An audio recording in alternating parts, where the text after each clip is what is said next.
Welcome to another episode of The Bastard Sermon. I'm one of your three hosts, Cody Hucker. Luke Young. Lloyd Johnson. And this week we've got on comedian Lee Kimbrell. Give it the fuck up, boys. All right.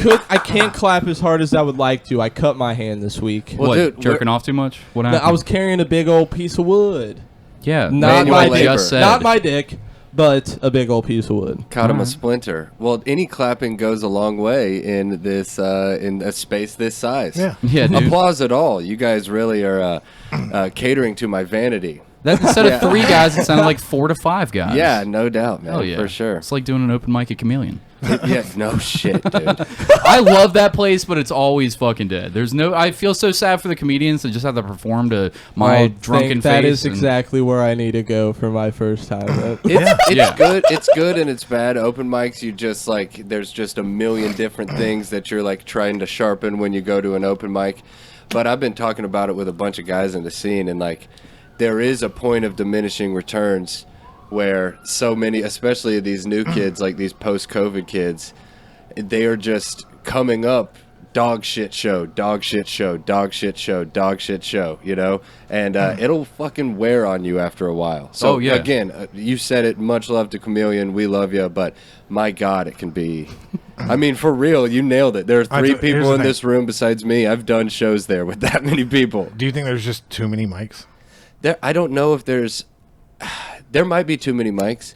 There's this thing that happens a lot where people will start a mic on a night where there's already a mic, with the idea being hungry, stage time, get in multiple mics, and I understand the merit in that, but this isn't New York City. Yeah, you're not walking. I see that in the Cincinnati Facebook group, the comedy Facebook group. And it's dope. Like sometimes it's good and it's beneficial if you can go and hit get 2 sets in on a Monday, right? I'm saying Monday because I host a mic on a Monday, and a new mic has started that is later than my mic, and it's all good and dandy, but it's like 2 decent mics versus 1 good mic. Right. It kills your soul a little bit to go to the mic that's, I mean, if maybe you're getting up, maybe you're getting in front of people and working out your material, but I mean, I'm not a comedian, but I imagine just sitting there with fucking 3 drunks staring at you and not laughing is going to do less for you than fucking going to 1 good one.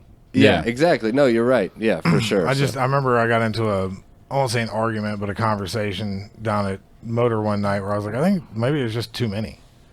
And there's a bunch of people kind of like jumped on me like, no, any stage time is good stage time. And I was like, well, yeah, but like now you got people, it's not like you said, it's not New York. You're not walking 4 blocks down the street to the next mic.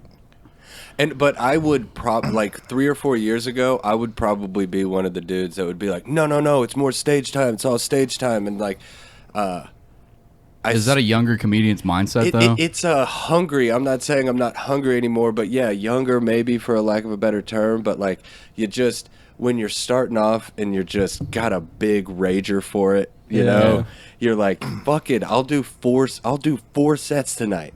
And I get that idea. And maybe at that stage of your career, it's what you need to do. Just throw so much shit against the wall and see what sticks. Yeah. But at this point, it's like, I would much rather do 1 quality show than 2 below average. All right, so here's what I was seeing. I'll throw it at you now and see how you take what I was trying to get at. I felt like people were rushing to get like, hey, can I get on early so I can make this mic? Can I get on early and then almost I would hear because you know how many mics I've gone to, like I would go to as many as I could because I just fucking love it. You were in the middle of it, man. But I would see people almost like rush through their set and not try new shit, and then the last mic of the night they would try whatever was new. And it would be an empty room. Yeah. So that's where I felt like there was too many. Like I got being on stage and doing that, but I wasn't seeing the same thing as like when there were just a handful fewer. Yeah. It seemed like people were doing... But there's also like a great problem to have right now in Cincinnati is on any given open mic, 35 motherfuckers could show up. Right. Which is dope. Is that happening? Like, if you came across random shows that you didn't expect at all to fucking just be filled to the gills with people? I've had an open mic down at the Hub in OTR. If you're thinking about trying it, Luke, come to the Hub. That's also a nice, fun, soft landing spot. It's been open mic there. I think that's what Blake was telling me. The Hub is the shit. It's fun as fuck. You can go in there, the crowd, there could be 7 people there and the rest comics, but it still feels hot. Who runs that? I run that. That's you? Yeah. Fuck yeah, dude. I've I've heard only good things about the Hub. I've never been, I don't go to OTR, but I hear good things about it constantly. That's OTR, right? Yeah. Right on Main Street next to Goodfellas. It's like one of the things I'm most proudest of in comedy. It's it's a cool little spot, and yeah, it is it's like an anomaly if there's not 30 comics there. Yeah. Wow, yeah. That's fucking awesome, like man. 8 o'clock to 11. Just, I mean, crazy people. What's the shittiest mic in the city?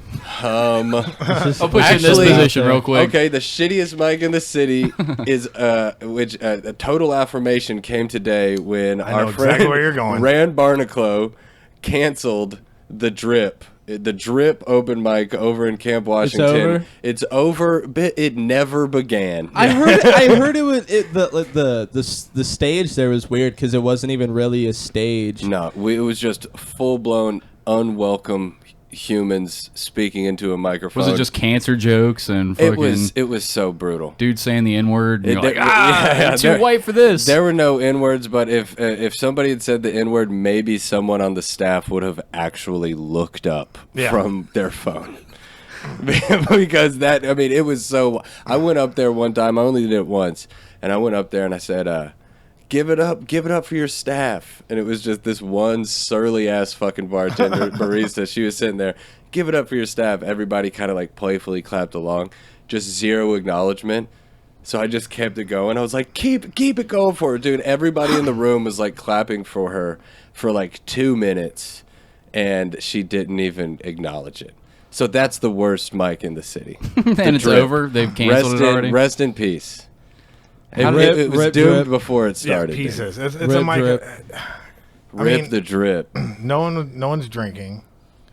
Oh well, dude, they got booze because of us. Right. What I'm saying is like to start off with like just the beginning premise. No one's drinking. Everyone's taking in caffeine and doing their own. Like people go to coffee shops to write. Yeah. Oh, dude, the one that That's where it was at, a coffee shop? Yeah. The only 4 people that were in the audience that weren't comedians were 2 groups actively playing chess. Actively playing chess. Nothing says hilarious I can like only two. imagine like giving your best bit and looking at these 2 dudes playing chess and just see one guy look like just smirk staring down at the board, just like giving a aha. Talking about just like the oversaturation of mics, and some of them are brutal. I don't know if it's just because just coming out of COVID and everyone's a little different, but man, those super shitty dog shit mics. Like I used to do Motor Writers Night every Tuesday, where you go up in the front room of Motor Pub and do comedy to, if you're lucky, 8 people who don't want you to be talking. Yeah. Like a good setup there was a full bar of people fully talking during your set, because at least you had a chance to get humans to look at you. But we'd go up there and do 10 minutes just to like an empty room and a homeless person, you know? And it's like, fuck that. I'm never going to do that again. I don't know if you remember that one that I was at where I was basically like instigating the entire, like the 8 people that were there that hated everyone. Yeah. Like I would move from table to table, like start clapping aggressively from this table, and then I would just move to the next table for the next comic and just be like, come on, like talking to the people that were sitting there. Just a giant man. If you're listening, you guys know Lloyd is an imposing figure. You're just sitting there enjoying your drink, and a tall bearded man says, "Hey, clap." Yeah. Hey, start clapping. This is my friend, and then I'm just up there talking about how I want to fuck my mom. And it's like everyone here is crazy. Hey, Don't you hear the gold shitting out of his mouth right now? Clap. Hey, we all want to be Ernest someday. I know, man. He brought that up before. Can we go? I know that we're talking about mics and stuff like that. Oh, but, yeah, fuck yeah, before you dude. got here, we're just talking casually about you, and I was like, yeah, I don't know a lot about... I don't get to leave my house much and see comedians like I want to. Like get it. It's just like if Attell comes to town, I'm like, gotta see Attell. It's like Norman's here, just Stanhope, shit like that. And unfortunately, I don't get the kids and stuff like that. I don't get out and I don't get to see people. But I see you guys doing your thing. Hell We yeah. try to include you guys on the podcast when we can and stuff like that. But I was like, I saw that like Lee's out doing his thing. He just had a taping and shit like that. And we're kind of bullshitting back and forth. And Lloyd just in the background was like, his mom fucking fucked Ernest, and I was like Ernest goes to jail, Ernest, my or Ernest first goes to credit. camp, Ernest. Yeah, Really? that guy. Well, how does that happen, dude? Maybe we should get you. Can you get your mom on the horn real quick? Yeah, let me call Molly real quick. I'll give her. Yeah, dude, you mentioned the taping real quick. I talk about my wild ass parents so much that I'm naming the special Mike and Molly. Hell yeah. Those are their names. That's perfect. Lee Kimbrell, Mike and Molly. I love it. You know, That it's is fucking- perfect. It might trick that fucking algorithm. People think they're watching those fat people shows, and, that show for the fats, and Mike and Molly plus a retard. Mike and Molly plus one retarded son. Yes, and also Steven, my brother, who rules. Yeah, that'd be a weird title. Hard to put Actually, that that on a would almost koozie. be My better. retarded brother, and then the cool one. Oh man, but yeah, Ernest, Jim Varney, actor, born and raised in Lexington, went to Lafayette High School. So did my mother. Dead of cancer in 2000. Is it true that your mother's pussy killed Ernest? Yes, that is what. Dude, Jesus Christ, my mom's pussy gave Jim Varney terminal cancer in the year fucking knew 2000. it, Hold on. dude. So that means Yeah, his man. mom's like on par with that Catherine Zeta-Jones type of pussy. Yeah, well. That's incredible. 'Cause I gave I Michael guess I Douglas opened jaw the cancer, floodgates right? when I said I wanted to fuck my mom, and I shouldn't have to double down. I don't. Okay, we all have a little Oedipal complex, boys. Nah, It's you've all never in met us. my mom. Yeah, it's all in us. No, you're more of a dad guy. I would fuck my dad before my mom, if that's what you're saying. Well, that's brave. Well, I mean, I'd fuck my dad, but only because I'm into necrophilia. That's There, just- oh, rest in peace. fucking Nah, my dad's fuck 'em. easy at just grabbing the ashes and. Oh, so okay, yeah, y'all are just gnarly, dude. Mine's more of like a slimy situation. I feel like at this point, maybe a little mummified. Like There we He go. likes to feel the maggots crawl. that bussy is no longer fresh. That bussy. Right? It's That's- been 14 years. It's Rest in coming peace to the bus. The bus. Goodbye. But bus. okay, this is I like telling people this because a lot of people don't know. So Jim Varney, who Fucked my mom. Yeah, fucked my mom. They did. They dated for a long time, right? I'm sorry. I don't know you at all. This is not fine. Man, what am I doing? I prance up on stage and say Ernest fucked my mom. And she's a gamer. You know, it's fine. Don't worry about it, man. You're fine. It's all good. She went for Vern, too. Yeah, yeah, she tried. But he was from Lexington. Oh, I forgot this. Vern was the cameraman. Oh my god, I'm sorry. I'm sorry, Lee. No, Keep you're going. fine. It took me a second to get what Lloyd was doing. You were good. I thought Vern was the name of Ernest. No, he's always telling the camera. He's like, "Come on, Vern. Yeah, come on, Vern. Yeah, what there are you go. doing? Come, I don't even follow me know. along I don't now, even Vern. know this stuff about this guy my mom fucked. What Come a on, dickhead. Vern. We're about to fuck this retarded comedian's mom. Okay, exactly. But so he kind of got Jesus. typecasted as that, right? You Yeah. know why am I calling you retarded? Ernest, what am I doing? Ernest is like a bumbling fool, right? Yeah. Yeah. He was a Juilliard-trained Shakespearean actor. Yeah. Yeah. Who got typecast as like a full-blown retarded Well, it was from a adult. commercial. He was It doing from a commercials commercial. originally. So he made millions and millions and millions of dollars. But he was, he was the Slinky Dog's voice on Toy Story. He was like an incredibly Wow, I didn't successful know that. man in Hollywood. Like incredibly successful. Didn't he do like a couple of Broadway things, too? Like, he could sing, too, right? Broadway. I mean, he was immensely talented, but he got typecast as Ernest P. Worrell. And he just drank and smoked himself to death I at Chevy heard- Chase Inn on the corner of Euclid and Tate's Creek in Lexington. Dude. Yep. I would have just found some like dark indie like director and just like fucking make me a murderer. You just, can, like, fuck, dude, you can make me peep do his IMDb. anything, There's a man. couple things that he got. I do think he played like he was like a predator of some sort in like a Law He and already Order. looked like a predator, Yeah, I dude. know, If I man. found Ernest walking around with my kid, I'd be mad as shit. I'd confront him. I'd be like, "Why are you with my?" That's my all you child?" do. Ernest was fucking harmless. If Ernest was potentially fucking harmless. my kid, you know what This I'd man do? was a- I would say, This "Hey, man what are you wore doing?" Overalls. This you don't wear overalls. My dad wore regularly. overalls almost every day Your of his dad life. was a predator, was he not? No. I don't Full know. support of overalls and Ernest, honestly. I know he banged my Hard. mom and her pussy gave him cancer. But that makes him a champion. Have you Yeah, thought yeah. about bringing that? You could have that one. Oh, thanks, dude. Yeah, I'll no throw, problem. I'll throw that You- in there you as have- a tag. They'll love that. Anyway, guys. People love cancer jokes. Yeah, her pussy. It Yeah. gave her cancer. Did someone just I mean, I throws a thought that tomato Catherine at my Zeta face? thing was kind of saving it, but No, it was Even that, it's- yeah, But I- Ernest P. Worrell, dude, a tragically tortured soul from Lexington, Kentucky. he's God. I mean, apparently, like 2-pack a day, bottle of bourbon, goes in there at like 5. Like he was like, well, let's do this the long way. He drank and smoked like a 1920s baseball player. Full blown. Yeah. He went all Babe Ruth on him. Which It was works uncured 'cause pepperoni and Torture. fucking Jim Beam. That was all that he did. And you think of Ernest, and it's like this caricature of a human being, but him, like, he was a kind man, apparently, a gentle guy, but like, He also fucked my bro, mom. pretty dark.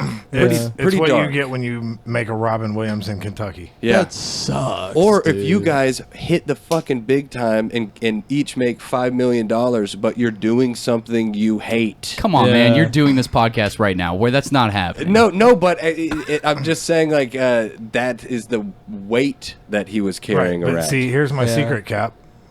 I hate doing anything. You hate doing anything. Jesus. So this very podcast is like pulling teeth right now, man. Well, like if we didn't, if it wasn't in my living room, Yeah. You're the one. You He's- asked us to do it here. You're like, oh, you no, don't that's have what I'm a. saying. Is if it was somewhere else, if I had to leave, I'd probably miss 1 out of 3 episodes. Lloyd is 2 steps away from his chair, and he's Yeah. like, well, I made it.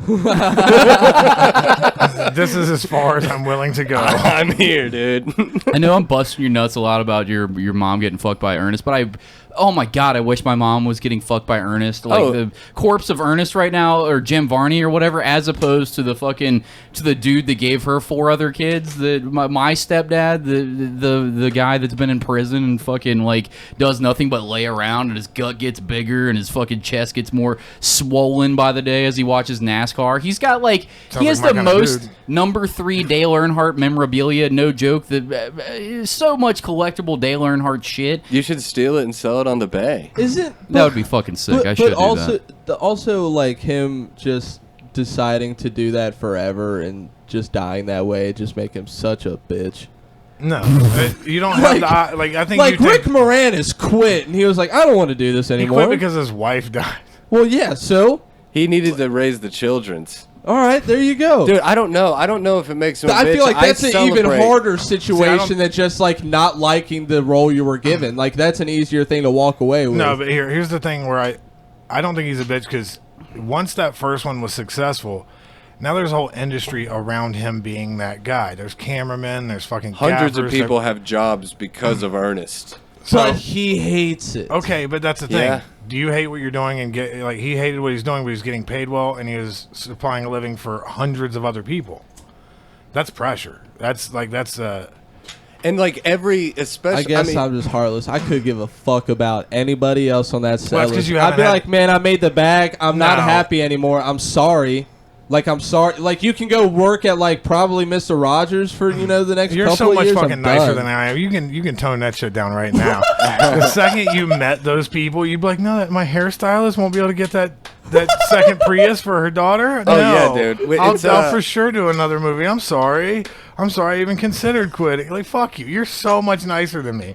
There's so many conversations. it's like an unfortunate You could not privilege. catch me in a coal miner's cap and jean overalls for 40 years. There's no way. I'm sorry. Well, it wasn't for The Wait, amount of no. you What- work in a factory for like $13.50 an hour. There's I 100%. make $15.75. Thank you. Oh, I'm sorry that I was so far off on how much money you make. Yeah, for Fucking sure, you would be wearing a coal miner's Elon cap Musk. and overalls for It's not fucking like it's much better. 40 grand an episode. I promise. Oh, I didn't know you were would be fucking doing Luke that. Bezos over here. Calm Dude, down. I'm Shut up, throwing Mr. ones out my fucking. It's easy to have pockets. integrity when you're broke as shit. Well, no. There's Also- no like a potential for Also, making money you say that coming shit- your way. You could be full of integrity all day long until somebody's like, "Here's a big fat bag of cash. Now sell your soul." You're like, "Ah, "Yes, give me Satan's think penis so, in my man. mouth." 100%. It's so easy to have integrity when you're broke. What are you talking about? You have no idea what you would do Yeah, in it's that easy. See, you're situation. still broke before that decision. Now, here's the thing. It's so easy to say I would turn this down when that offer's not on the fucking table. Yeah. All right, but he did it. You know what I mean? How many That's what I'm actors and comics and whatever you hear like, oh, I wouldn't do that shit. You would turn That's this because down. nobody asked you to. And it also gets to a point where, if you have sucked the long dick of the day and scraped your way to where you're making money, whether you're a podcaster, comic, or in the business some way, right? Yep. You get to a point where you can be like, hell no, I'm not doing that. Like you can kind of get choosy. But if I were to get a call from Heyman talent or an email that was like, do you want to be in the new MTV show Bro Code? I'd be like, bleach my hair. I would do it. I'd be like, for 30 grand and being on TV, whose dick do I have to suck? Right. You know? So it's like, I know exactly what you mean, and I know I brought it up But talking they're about already the Ernest calling thing. you. Yeah, dude, but I don't know. Even if it's just hokey and it's because I am in that world, it's like, Jim Varney he's just a dark, brooding character. Yeah. He's like, it's like the most real dark comedy. It's like he's Ernest P. Worrell. He's like, he's like goofy.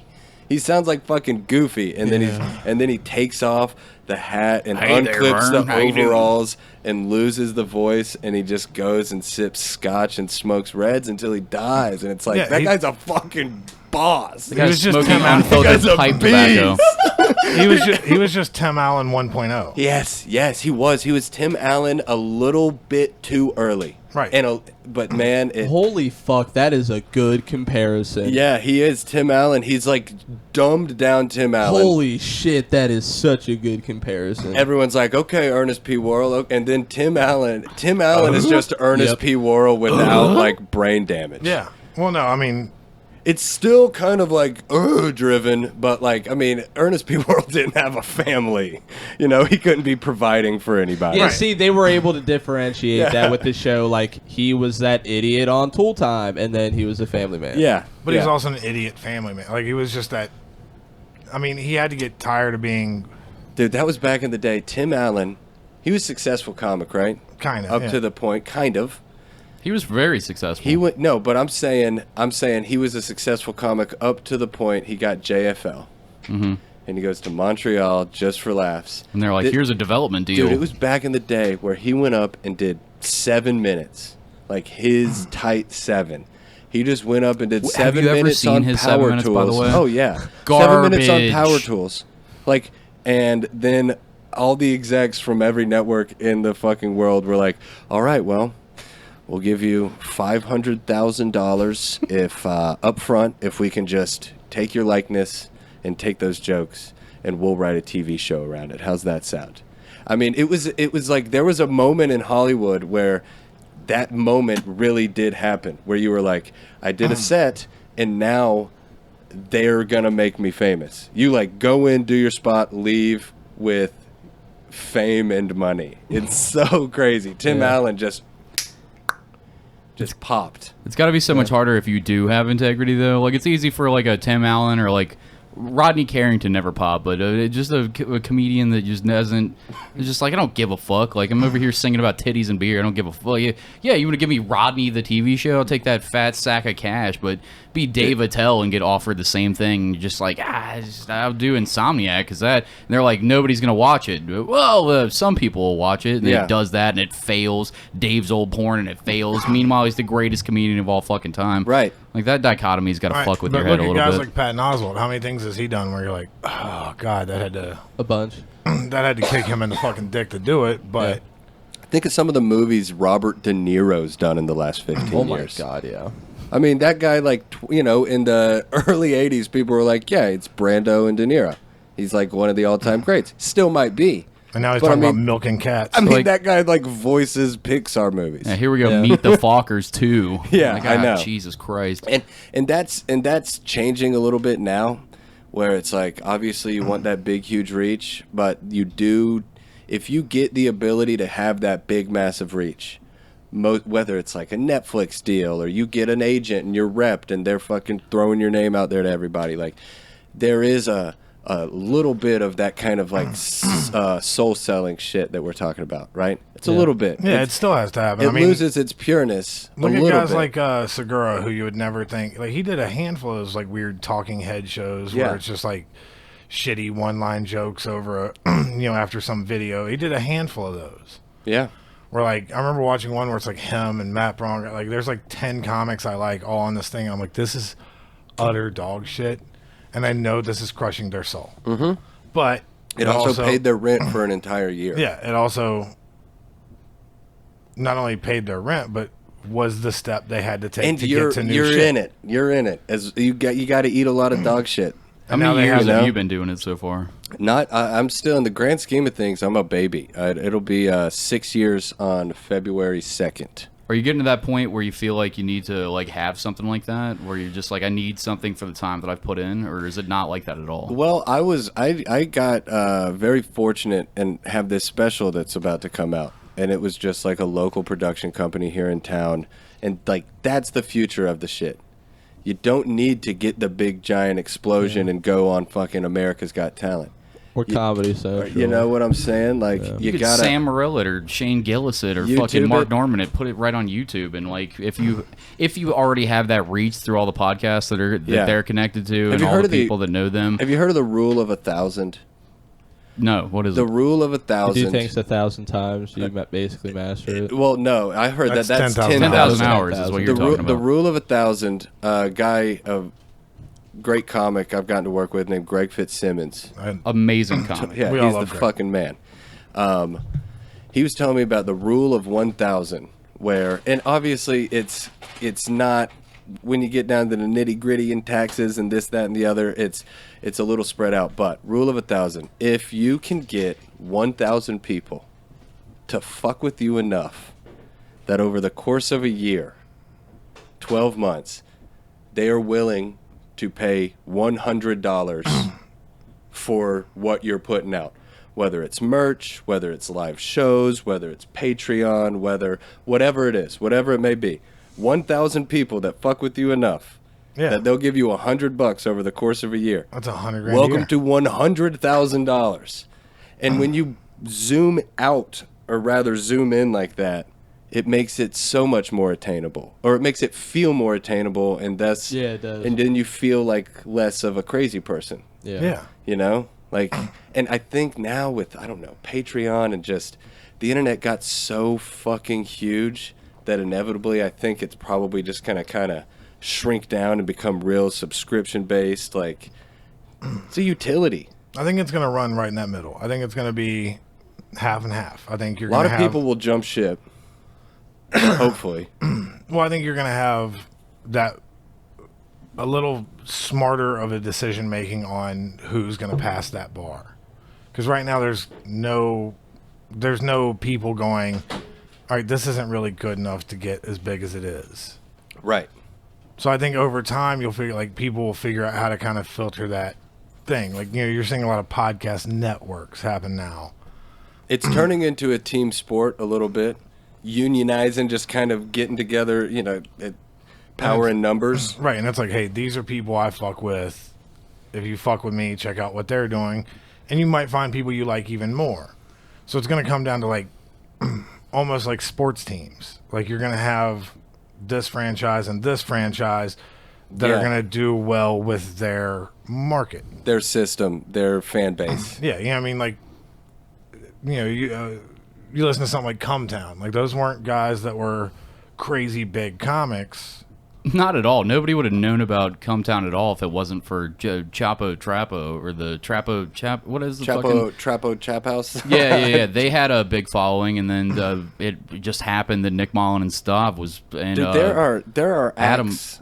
There are acts coming to the Taft Theater this fall. Who none of us know who the fuck they are. Dude, I looked at a list the one day and I was like, I know 1 out of 7. 1 out of 7, and it's like if we feel fairly tuned in, right? Yeah. I mean, it's not like the Taft is booking our direct demographic, but still, we're fairly tuned in humans. It's so nichey, or it has the ability, like, best case scenario, it's so nichey. Because when it's all just under this one big, huge fucking umbrella, it's like unconquerable, you know? Right. I mean, none of us can compete with, like, 4 hours of a fail video. Right. It's Yeah. the best. It's the drip, dude. Everyone is addicted to that shit. For sure. But that's the thing is, I think, like I said, I think it's going to kind of break off into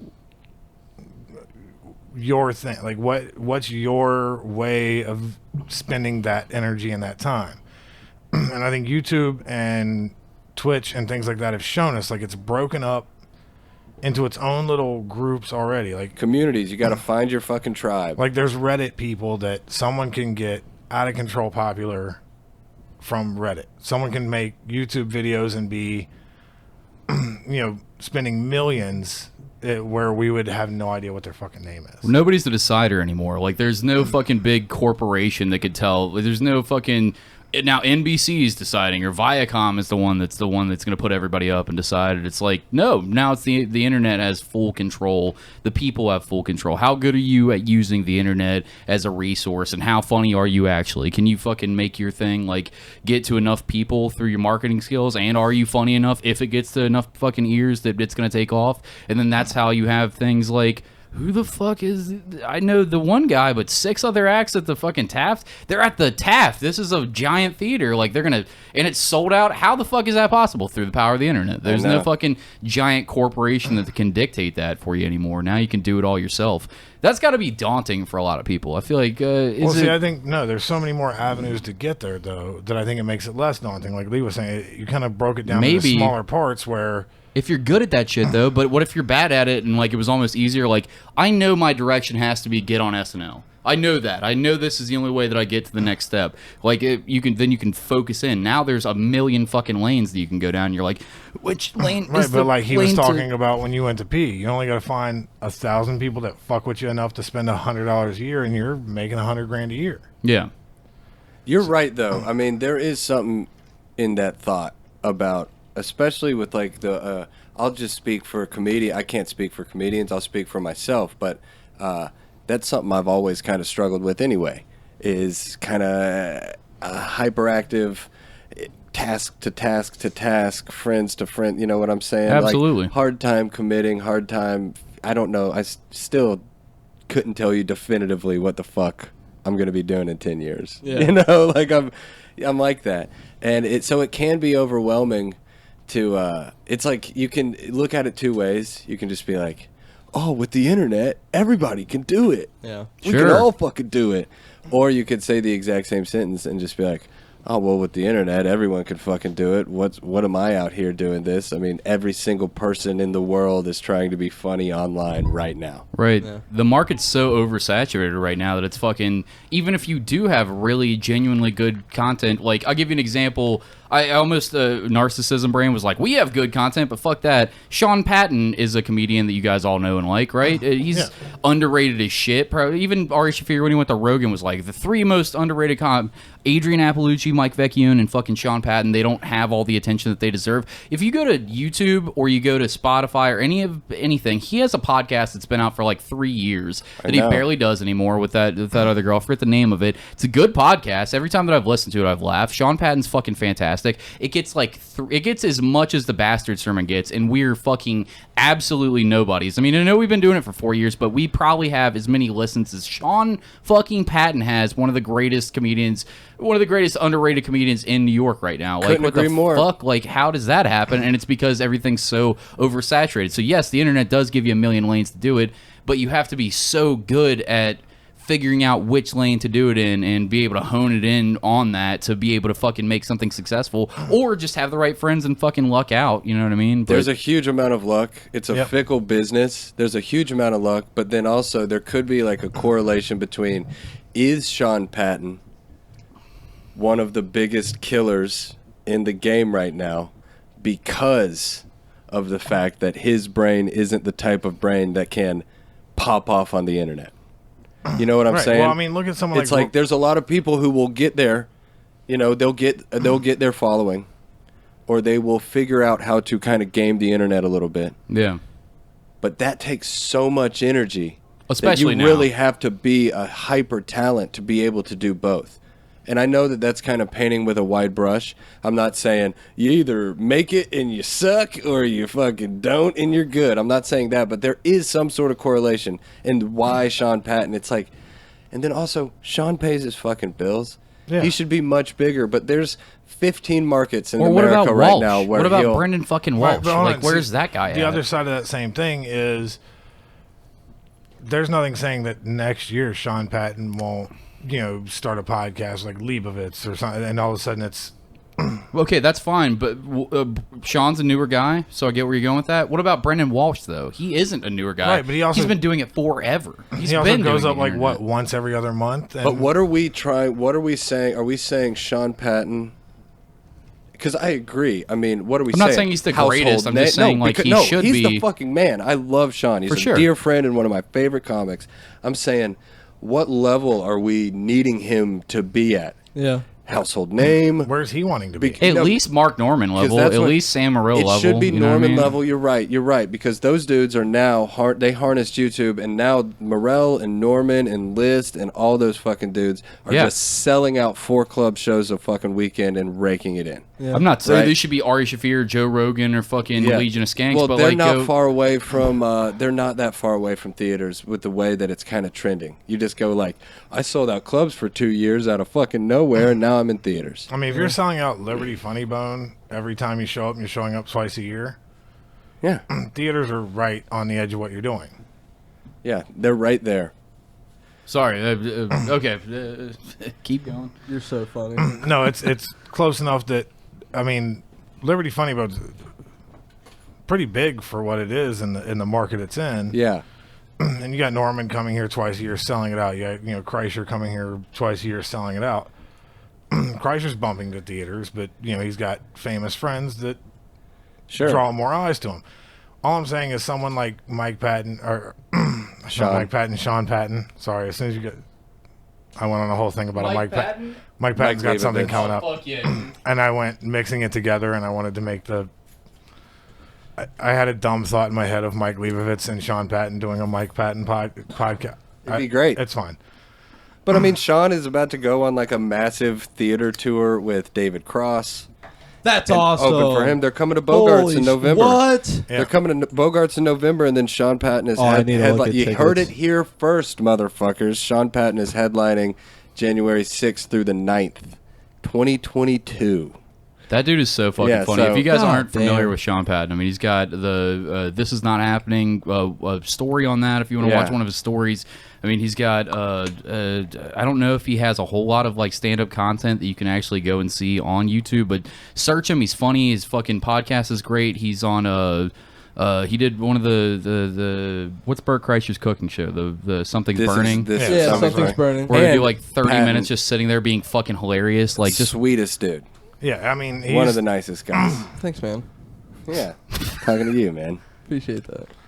no, He came and did the Go Bananas parking lot show. And hopefully he pops off, but like the thing that I get worried about is like the Jeff Tate thing, where it's like even right now Tate's opening for not opening, he might as well be co-headlining with Segura, which is what it is. I mean, they call him his feature, but Tate's He was a just fucking, on Segura's Instagram on a boat with him. yeah, I somewhere. know, and it's like still I'll see him at Chameleon in 2 weeks and Yeah. hanging out doing it. It's like why aren't you? Well, how the fuck? What the fuck, man? Brother, like, if I could concisely answer any of these questions, I probably wouldn't be on this podcast. Yeah, I was gonna say he wouldn't be joining us. Like, I'm just exploring the idea No, of no, like I how hear you, hard it man. is to go down these. and I love having this conversation because this is a conversation that I've had 500 times with 500 different groups of comics. Everybody's sitting around. I mean, we brought his name up earlier for hosting the worst open mic in the Cincinnati history, but Rand Barnaclough is an incredibly unique talent. Rand's Fucking great. so Real quick, goddamn go funny. and guys. I just downloaded Incredibly his unique talent. his Patreon. Go and check out his Patreon. It's $5 a month or whatever Yes, you want to great pay. stuff. Rumble Do Lips. that. Rumble Lips has great shit. All City, our boy Danny Gamble, who hopefully I'll be doing his show and he'll be doing ours soon. He just had 3 hours that he did with fucking Rand. He did another 4-hour one, and normally you're like 3-4 hours with two dudes. I'm telling you, it's fantastic listening to it the entire time. Yeah. Rand is fucking hilarious. Rand's super creative. Go and support that fucking guy. He's got that fucking Dago quick brain, man. Yeah, he has just got it. 100%. That Dago Again, quick. you're talking about somebody who I've known since He was a literally- child. Yeah, and I'm like, You talking about somebody that I've known since Jim Farney was fucking Lee Kimbrell's mom. I mean, all you're right? probably not far off. More or less. Mid-90s? Yeah, for real. That's so fucking funny. So I've always been like, I can't wait to figure out what that kid will be. Like Rand's one of those people you knew, like, And he's only a comedian. Or he's dead. no, I mean, he was an artist. Yeah, yeah. He's did pointing that. to paintings. No, okay, he's an artist. In its purest, most wild, obnoxious form. Yeah. You know, and so it's like that's a guy. We're talking about Patton, and just like everything, there's just levels in comedy, right? Patton and Rand, it's like you can A lot of similarities, right? Yeah. Because Patton, we're like, when's Patton gonna pop? Meanwhile, working 150 dates this year, making good money. He's still grinding. He's popped. Yeah. He's popped. If I could have Sean Patton's career, I'd chop my pinky off right now on that cutting I'm board. just saying he deserves more. Is Oh, all no, I mean. no, you're right. But I'm saying just as to the levels of it, it's like Patton's here. He needs to pop. And we're talking about him, so just take the same context that we're talking about Patton and go down a couple levels where you're talking about, like, like Rand Barnacle, Blake Hammond. Yes, and it's like it doesn't get frustrating because there's not a story of an incredibly funny comic who is a good-ass dude who it all just bottomed out for. It's just not a tale, okay? It's like if you don't make it most of the time you quit, right? Yeah. Because it's such an arduous fucking road. You know, it's such a long time. There's a lot of guys who could have been big who just wised up 7 years in and were like, I'm out. Are you fucking kidding me? I want a wife and a kid and a dog. Fuck this. Power to them. So and then there's guys who are just happy doing it. Sean Rouse. Yeah, he's one of the greatest that have ever done it, but he's also a fucking maniac because he's got so many. He's not getting a TV deal. That's fine. The closest he ever got was Insomniac, the special that he did with fucking Attell and. I'm just saying, but there's also comics that are just happy being a comic. It's like there's this phrase, right? And a lot of times people say it with disdain, and I don't really like that. Hobbyist. Yeah. They're a hobbyist. I call it a Luke Youngist. No, a hobbyist is someone who might have a full-time job and a wife and kids, but they'll come around, they do mics, they get better, they get booked on a couple shows here and there. They might even work at Go Bananas, but like they're a hobbyist because their end goal is not professional comedian. Like a Dennis Piper. Yeah. That dude is fuck. I hug him every time I see him, and I don't like hugging people. Right. Yeah. I don't the think best. He's not one of those dudes who's like, oh, I'm going to get out here and get that. No, likes there's no doing grind. It where he's at. It's the hustle. He just enjoys it. He likes it. Hobbyists, I love them. Some of them are the funniest people I know, right? Because it's pure. They simply enjoy doing it. The only problem is when a hobbyist then bitches about like not getting booked. Who are the worst fucking people? Without saying their names, can we just let's change directions because we could do this the whole night. Yeah, we're coming up on the end of the free show, but oh, dope! Look at you guys. Yeah, I don't want to. Do you have another hour for the Patreon after this? Yes, man. Fuck yeah, dude! Fuck I can't wait to keep talking to you. It's great meeting you. Likewise. Can you talk about some of the stories that you're talking about, but specifically without naming any names, or would that cause you some duress? We don't have to do that. No, chew up some mic time and let me think about Yeah. Fair enough. How not to despair anybody. I remember Blake and Jeremy coming on and fucking just having like immediately, but then you could see like don't name the names, like they're not gonna cut it out and shit like that. There's one or two where like as Jeremy was about to say something, I'm like sitting over here like. Well, there's a lot of people who there is so much delusion wrapped up in all of this. Yeah. Podcasting, stand-up comics. We're just like sending out our shit into the void, and like we're doing this, right? You two are podcasters. You three, rather. I'm sorry. You two are podcasters. Part-timer. You are Lloyd. You're a scary guy that convinced the other two that we have to do the podcast here. I'll murder you all. No, it's a good fucking move. You guys, we're doing your podcast. It's very real. So it's all delusional, right? I've heard it described as like you're towing the line between like crippling self-doubt and like clinical narcissism. Yeah. Doing this. It's wild that we think that we can do this, right? Well, also, No, go ahead. Anyone who wants that kind of attention, there's a reason they got to little that point. little broken there, right? Yeah. Little broken there somewhere that you're like, hear me. Like, I won't listen back to an episode of this, but I want everyone else to hear whatever dumb shit falls out of the lowest hole in my head. Like, so there's delusion at like every level, but I guess, and you just got to let it roll off your back, because if you're worrying about other comedians, what are you doing? I just Right? I wasn't But- saying it to no, but- worry about him. I just thought it was funny hearing about like delusional people that'll get up, especially at open mics, and just start talking crazy nonsense. Like, Oh, do you have any dude. of those of like Oh, dude. where you're just laughing your balls off with your boys, but for all the wrong reasons Of because they're just course, up there man. telling the worst. Do you have any of those that we could talk Dude, about? I've hosted an open mic every Monday for 4 years. Please, what are the I've craziest had- fucking people that I've came up had there? fucking. I had a woman come up, and she wrote her name on the list, and the name she wrote down was Beverly Hills.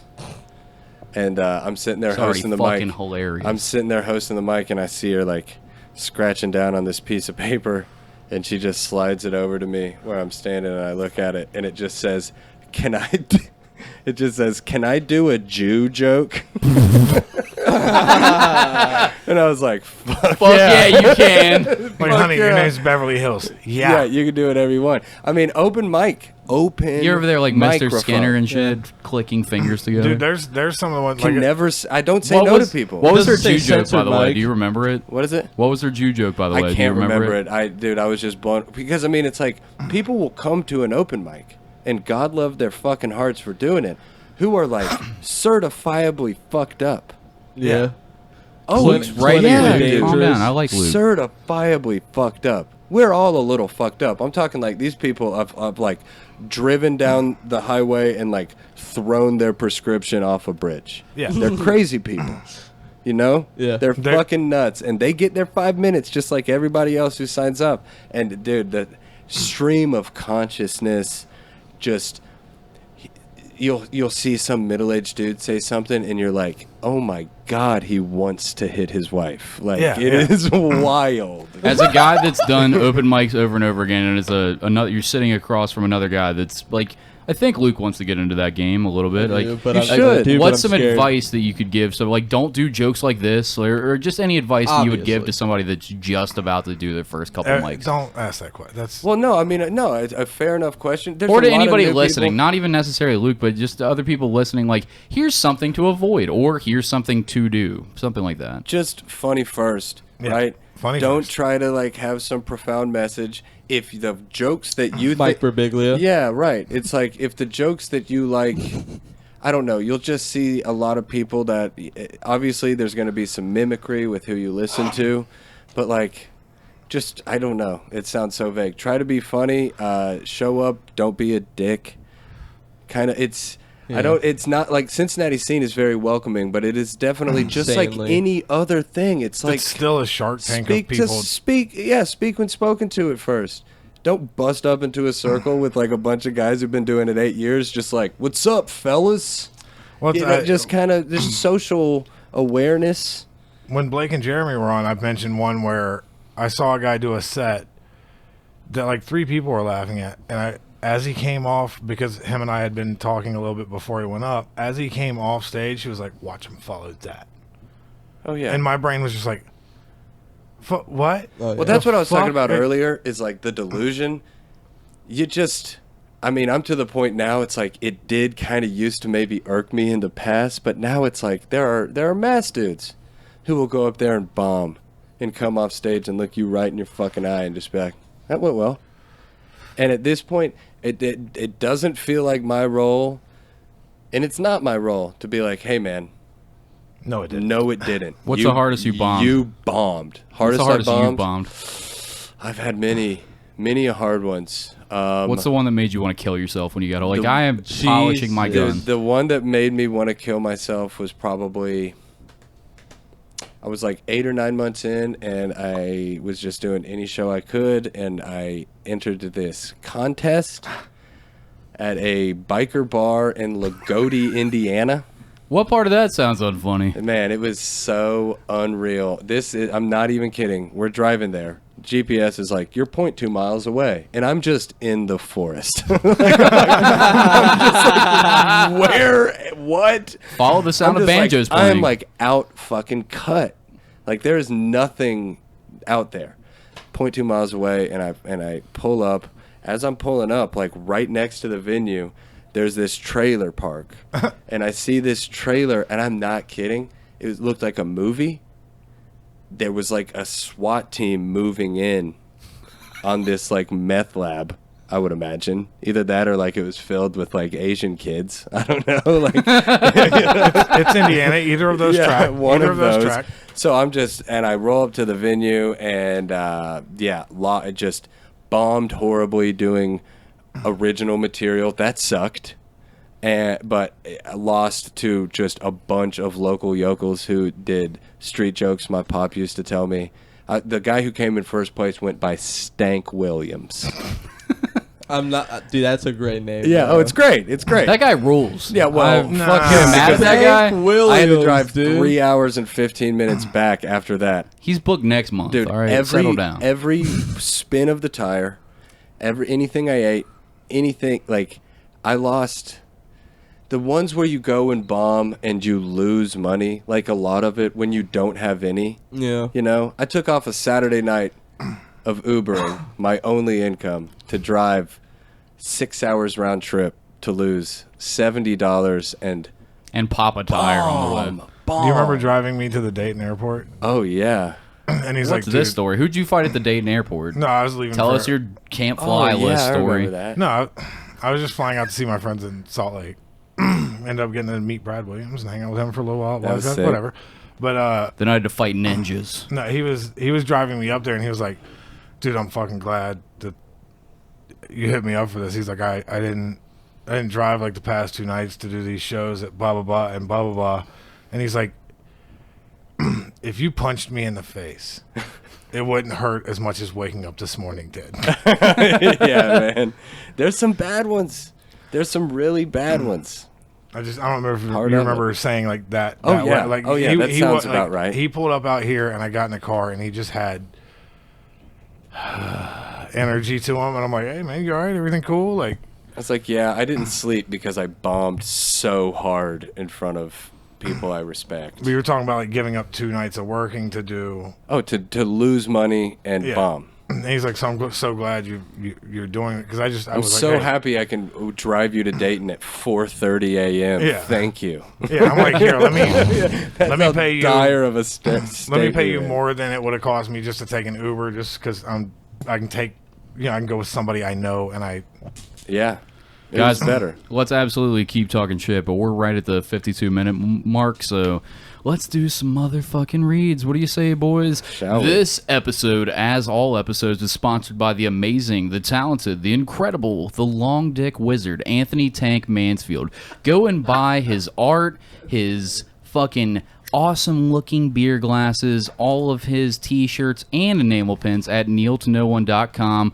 Or check out his Instagram, Neil to No One. He also does a podcast called What You Into. I just featured on one, but fuck that shit. You don't need to hear more of me. Go and listen to the newest one as of the time of recording this podcast, which is 2 people that we've had on our podcast before, Ian Robinson and Jamie Filer.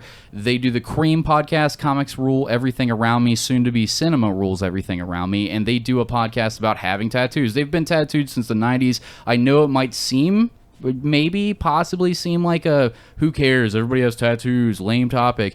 It's a fantastic 2 hours, no dull moments. I enjoyed listening to it thoroughly while I was doing a bunch of art last night. Go and check out What You Into. It's a fucking great podcast. Luke? I've said it time and again, folks. Scarlet Vape and Smoke Shop has the greatest smokeware when it comes to water pipes. It comes to bowls. It comes to just about anything. Smoke culture, you can't beat it there. It's Scarlet Vape and Smoke Shop. They've got twisted hemp wraps. They have clipper lighters.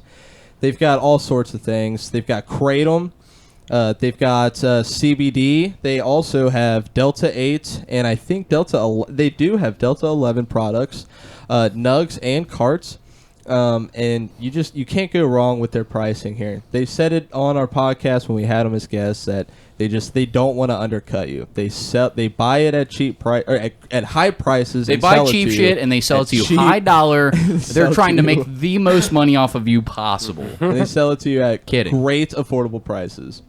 So if you want to go and check out their hardware, go and check them out at 937 Monmouth Street, Newport, Kentucky 41071. And they have another location at 11424 Montgomery Road, Cincinnati, Ohio 45249. Let them know you're a bastard, and you can get 15% off your order.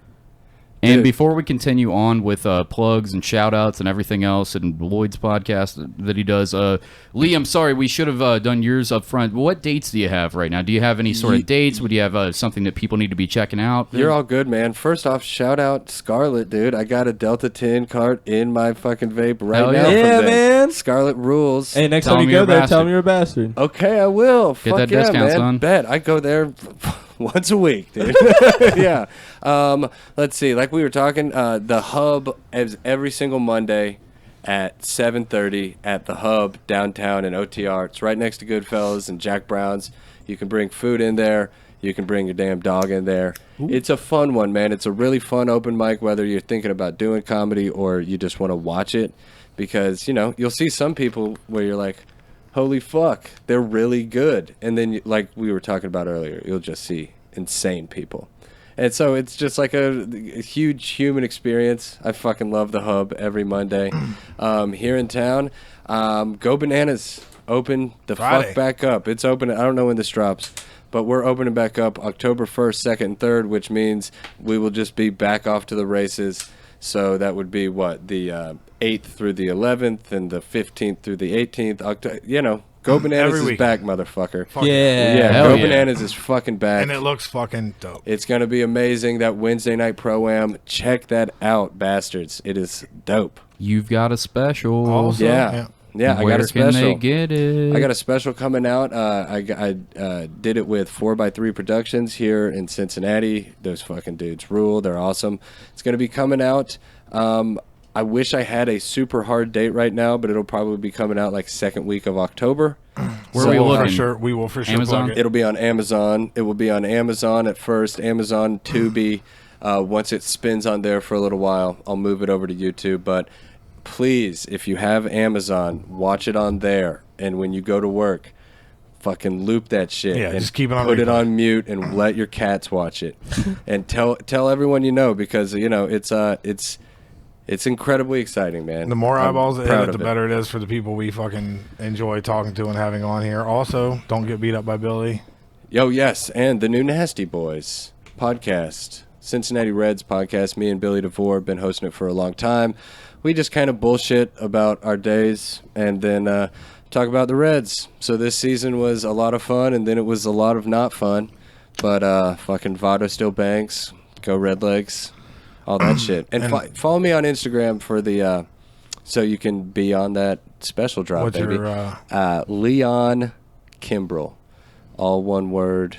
You'll see my name in the title of this podcast. yeah, and in the same vein of niche podcasts that fuck you, we like the Bengals.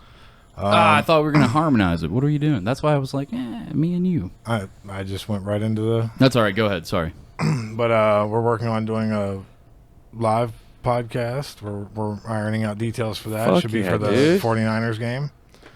Probably downstairs from where we're recording right now. Oh, That's At awesome. the Hamilton. That's great, man. Hell And, yeah. We'll talk after. Yeah, I'd love to, man. Plug the That'd be shit out fun. of that and talk about that. I didn't know that you were doing that. That's fucking awesome, man. Just this week we started Oh, yeah. ironing all that stuff out. If you And guys by aren't we, familiar I mean- with Fuck You We Like the Bengals, Alex Schubert and Lloyd host that. It's all about just roasting the shit out of the other teams that are playing the Bengals and also the Bengals, and they get into other shit while they're doing it. I mean, it's a fun listen even if you're not at sports. If you're like me and you're not big into sports and you just like, I'm here for the jokes, like you could fucking sit back and enjoy that podcast. If you like still. adult men that pick their nose. Right. Yeah, We get that precisely. comment with the new Nasty Boys all the time. We've got a decent part of our listenership who really don't give a fuck about baseball. Yeah, but, dude. you know, the first half hour to 45 minutes, we're just sitting there talking about cum, you know? Yeah, that's Yeah. that's. But it's me and Alex autistically talking about things back and forth. and- Yeah, dude, it is quite the dynamic, man. yeah, it's it's fun. But yeah, like I've listened to episodes of New Nasty Boys. I don't give a fuck about the hit the ball with the stick game, as Alex likes to drive into the ground that I called it that one time. Hit the ball with a stick game. It's pretty boiled down, but it's hard to argue. Yeah, well, Alex calls it that every time he brings it up now because Well. I said it once. That's how his brain works, dude. Yeah, I know. But that's what I'm saying is our weird, fun autism running against each other makes for some interesting conversations and a fun time. So check it out. Also, he's starting to do Rumble Lips, I guess, a little more regularly. Yeah. Just Clips. Just the clip. All City Podcast. Go and check that out. That's Danny Gamble. He's Danny always G. doing. He just went up to Chicago and talked to a fuckload of graffiti writers because he's all in. If you go down all through Cincinnati and you just see these big, beautiful pieces, Newport area, fucking, it's in Chicago, he's in Florida, he's in fucking LA. There's all kinds of amazing fucking giant murals in all cities across the nation that Danny Gamble has done, and he's delivering all of his artistic knowledge on a platform that you could listen to as if it's a masterclass with other artists that are on that exact same level. He's had like Empire Citizens, the lady, one of the people that helped do Artworks, Art and BS podcast.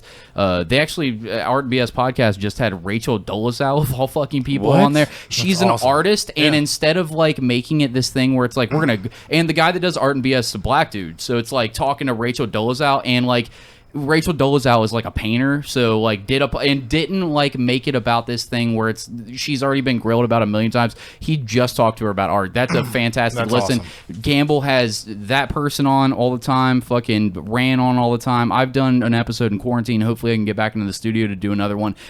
Fucking Danny Gamble is fantastic. Please go and listen to All City. I love that guy. I love that fucking podcast. Blake Hammond has a taping that's coming out on October 28th. He's doing an early show at 7 p.m. and a late show at 9 p.m. at Motor and OTR. Go and fucking buy tickets. It's like $5, man. $5 fucking, and go and check it out if you want to squat up with the Bastard Sermon boys. We're doing the 9 p.m. show. Luke will be there. Yep. Lloyd will be there. I'll be there. Fuck yeah. We're fucking hanging out for that taping. This, if you guys are anything like me at all, where you're just like, I don't really like traveling, I don't leave my house a whole lot. If I do, it's to go to these couple things. The only way that you're going to get better things that are closer to you, that you're going to enjoy doing, is by supporting people that are cool in the city, and there's a fuckload of them. And it's not like I'm sure back in the day, everybody's just like, I was born here, now I'm looking to get out of here if I'm creative. Now there's the Icon Center, there's a fuckload of open mics that fucking Lee told you about, that fucking our friends that have done the podcast are doing. There's tapings that are happening, there's open mics everywhere, there's fucking live shows. The Transplant Group, go and check that out with Will Feiner. He's got all kinds of fucking extreme metal shows going on. There is a lot of cool shit to do in our city. If you want stuff to do in our city that's awesome and you don't want to fucking travel, keep supporting the things that we're telling you about. We're not telling you about them because there's any vested interest other than fucking it will literally make this shit better, a better city for you to be able to fucking participate in creative shit that's happening. And we're telling you about people that we like. If you like what we're doing, you'll like their shit. Like, absolutely. That's true, man. It is a two-way street. For sure. A good scene, it obviously, it on some level, sure, it starts with like good artists, good bands, good comics and shit, but like it is such a two-way street. Yeah, there's the vein of the entire episode more or less was like, why are good people not making it? Yeah. And it's like, that's large in part of what you just said. You got to support these people, folks. Hey, a good scene means you too. Thanks to everybody that listens to this podcast. We appreciate the shit out of you. If you want to hear the next part of this podcast, patreon.com/thebastardsermon. $5 gets you all the bonus content that we've put out. That's 40+ hours of everything from... And I'll mail you a booger. Wow. From everything from a booger mail directly from Luke Young's house, which is 3343 John Gray Avenue, 45134. If you want to go there to his house, go and check it out. That's his real address. Bring a gun and hang out with him and his family. He'll mail you a booger from that address. Again, that's 33. I'm just fucking around. And do you put a booger in a tiny envelope? No, it's just wiped in there. Okay. Luke does less than the bare minimum. It'll probably be dried, and you'll have to find it. It might be crumbly.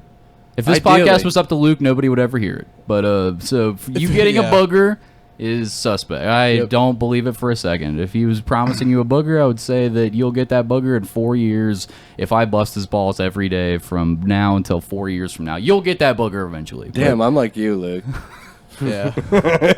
I'm kidding. Luke is fantastic. I would just like breaking his balls on the podcast. $5 get you all the bonus content. An extra episode a week, 40+ hours of content. You get the Bastard LLC episodes, the fucking the movie podcast that we do, the movie review podcast, and episodes a day early. Go and check out the rest of this podcast there. $5. Fuck faces. $5.